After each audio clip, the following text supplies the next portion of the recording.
have captivated the minds of people for generations with their skill combat, writing, and believing in something else. We will learn how they lived, learned government, and of course the afterlife. Let us begin our adventure in the exciting life of the Egyptians. The Egyptian civilization began in 3150 BC in eastern North Africa. The land was protected by the Nile River. The river had daily floodings that made the land rich to plant food.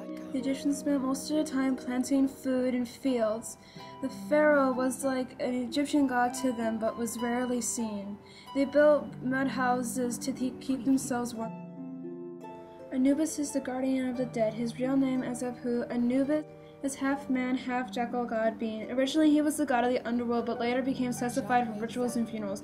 After the person died, Anubis led the dead to the halls of Mat, where the weighing of the heart would begin. He watched the whole judging and brought the innocent to heaven and the guilty to Amet. Anubis is the child of Osiris and Nefertiti. He married and put. The Egyptians believed that they were the parents of Khebet, the goddess of purification. The priests wore a jackal mask during mummification, and the tombs in the Valley of the King were sealed with the image of Anubis holding 9 bows and thought that it would keep out evil in the tomb. Ra is the sun god, the king of all gods. The Egyptians built a solar temple in honor of Ra. He is associated with the pharaoh and the tombs in the Valley of the King. The walls would have Ra's journey to the underworld over 12 stages. In the 5th stage, Ra is reunited with Osiris in the underworld. The 12th stage, he was reborn as a scarab. His wife is Hathor. It thought that when the sun went down, Ra would be swallowed by nuts. He would travel to the underworld. When the sun rose again, Ra would be reborn. Ra created himself through language. The left eye of Horus is the moon, and the right one is the sun. After a fight with Set, Horus was injured in the left eye and was restored by Thoth. Later, the moon was associated with Thoth. Thoth invented writing, medicine, magic, and civil rights practice. He even created music. He was the god who reported the trial of weighing of the heart and took records of it. His wife is Set, goddess of writing. Also, it is believed that Ra gave an area of the underworld. This is a mummy of a young man named Heraclides. He died in Egypt in the 1st century AD when he was about 20 years old. Mummification was developed by the ancient Egyptians to preserve the body for the afterlife. Typically, all internal organs were removed before mummification, with the exception of the heart. But in this case, the heart was removed and the lungs were left intact.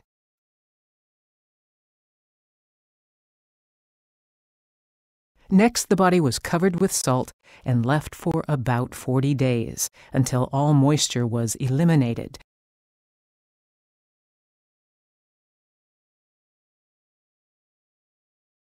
Perfumed oils and plant resins were rubbed on the body.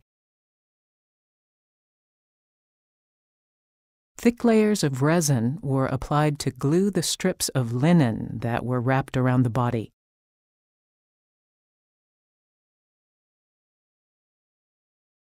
The mummy was placed on a wooden board, and more wrappings bound them together.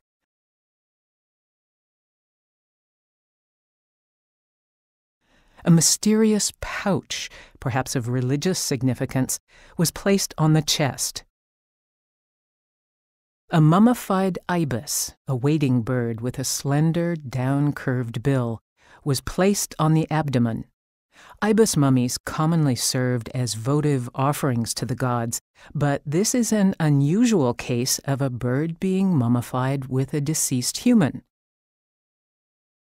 Long linen strips further secured the wrappings. A portrait panel of Heraclides was placed over the face.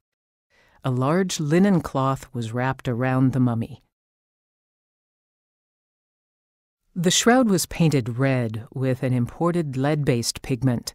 This treatment is rare. Very few red shroud mummies are known to exist. Egyptian symbols of protection and rebirth were painted on the outer cloth with pigments and gold. Finally, Heraclides' name was written in Greek at the feet.